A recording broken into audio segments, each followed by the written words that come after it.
Bonjour à tous, je m'appelle Claudia Stéphane, je suis hypnopraticienne et dans cette série de podcasts, je vous parle des pièges que les pervers narcissiques tendent à leurs victimes, mais je vous donne aussi des astuces pour ceux qui sont dans une telle relation pour comprendre comment il ou elle fonctionne et comment arriver à prendre le dessus sur la situation. Bien que par le passé j'ai eu moi-même affaire à des PN, je décide de me rapprocher d'une personne qui a ce profil et que je rencontre dans ma salle habituée de sport. Je décide donc d'étudier le comportement de Kevin et d'analyser ses réactions, ses agissements, ses pensées et son énergie que je ressens fortement. Car grâce au fait de ne pas être impliqué affectivement, m'aide à voir ce que je n'arrivais pas à capter lorsque j'étais sous emprise. Restez avec moi pour voir comment se déroule la période de séduction dans mon cas. Une première chose que je n'étais pas prête à voir avant est que le love bombing ou la période du bombardement d'amour n'est pas une véritable lune de miel.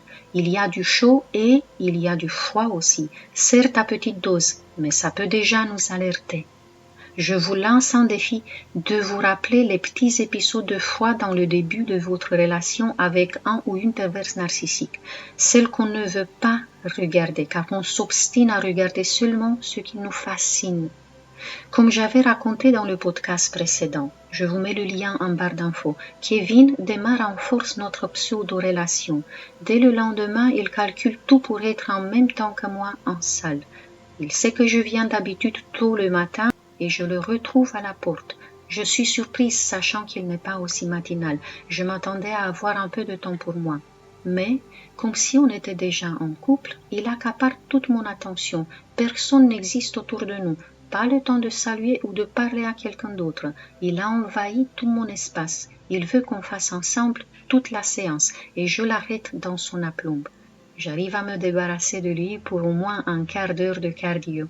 Je le sens irrité par mon idée, mais il ne me contrarie pas. Il faut qu'il me laisse l'impression que c'est moi qui décide. On n'est qu'au début. En même temps, Kevin doit se sentir frustré, il doit se demander pourquoi je ne reste pas avec lui. Une proie qui prend de la distance n'est pas normale. Pour la victime, c'est le bonheur total. Elle pense avoir enfin trouvé la personne capable de l'aimer. On se sent spécial, on se sent choisi, on veut à tout prix vivre ça. Même si on sent que c'est invasif, que ça va trop vite, qu'on est sur une montagne russe qui nous secoue, on se laisse porter par le courant, n'est-ce pas vrai? On ne voit pas le manque de respect avec lequel on est poussé vers ce que le manipulateur veut. Dès que je finis mon cardio, Kevin se pointe. Il ne veut pas voir sa proie lui échapper. Il me demande quel entraînement j'ai prévu de faire et il efface sa volonté. Il fait en fonction de moi pour me donner l'impression de respecter mes choix, pour me donner l'impression d'être importante à ses yeux. Kevin a été apparemment coach sportif. Il fait du sport depuis une trentaine d'années, mais vu son profil, je mets en doute tout ce qu'il me dit. Les PN sont les champions du mensonge. Ils ont l'habitude de construire une histoire ayant à la base une petite vérité qu'ils étouffent dans une mer de mensonges que vous ne pouvez pas toujours vérifier. Oui, il connaît énormément de choses. Je ne perds pas l'occasion de lui montrer mon admiration pour sa maîtrise. Je l'écoute avec intérêt et j'apprends beaucoup. Je lui suis reconnaissante. Il me montre des exercices et des mouvements que je ne connaissais pas, mais je vérifie par après sur Internet car je garde à l'esprit que je me trouve face à quelqu'un qui me déteste profondément. Mais pour le moment, je ne trouve pas de piège. C'est la lune de miel et il la prend peut-être au sérieux. Il faut me conquérir. Je le sens en permanence, tout près de moi. Les pervers narcissiques rentrent dans votre espace. Ils vous envahissent. Je sens sa respiration sur ma joue ou dans mon cou lorsqu'il me parle pendant le travail. Sans le conscientiser, mon corps se retire tout seul quand il est trop proche. Il faut que je fasse attention car il risque de se sentir rejeté et mon étude de cas s'envole avec lui. Pour m'expliquer quel groupe de muscles on entraîne avec les mouvements, il me touche légèrement. Je sens qu'il a toute l'attention sur ma réaction pour voir si je le laisse faire. Il ne veut surtout pas me brusquer, il est tout aussi attentif que moi. Lorsqu'un PN vous touche la première fois, il peut le faire avec prudence, avec réserve pour tâtonner le terrain. On peut prendre cela pour de la douceur ou du respect. Ils savent très bien simuler la délicatesse. La victime est encore une fois aux anges, car elle ne peut être que hypersensible et la douceur, c'est ce qui la réconforte le plus. Très important. Ce que je découvre avec Kevin, c'est que dans le plan énergétique, le manipulateur tisse un cocon de soie pour sa proie et elle se laisse généralement absorber, enfermer dedans. Elle est complètement sous son charme. C'est cette sensation d'euphorie que la victime recherchera tout au long de la relation et cette sensation, hélas, elle ne la retrouvera plus jamais avec lui. Kevin est impliqué, attentif, généreux, un gentleman parfait, si parfait qu'il n'hésite pas à déplacer mes haltères pour moi alors que je suis là justement pour faire du sport avec des haltères. Ce que le PM fait en début de relation sort souvent de la normalité. Si vous sentez que c'est trop, n'ignorez pas votre ressenti. Une personne lambda va prendre le temps de vous connaître. Elle peut être tout aussi réticente que vous au début, afin de ne pas se laisser entraîner dans une relation qui ne lui convient pas. Tandis que le manipulateur avancera très vite afin de ne pas vous laisser le temps de réflexion.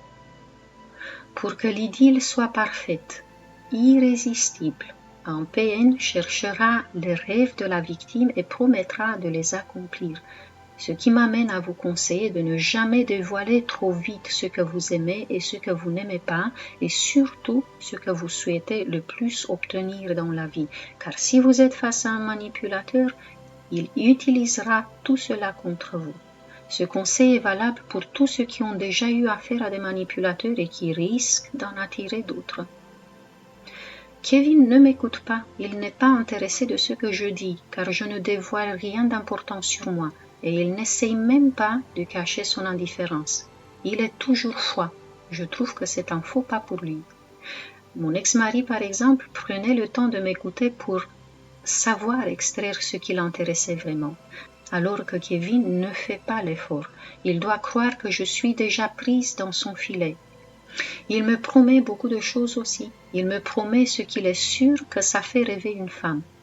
Mais tout est superficiel et il ne voit pas que je ne suis pas du tout enthousiasmée. Kevin est sûr de soi. Il pense m'avoir complètement séduit. Je reconnais cette arrogance.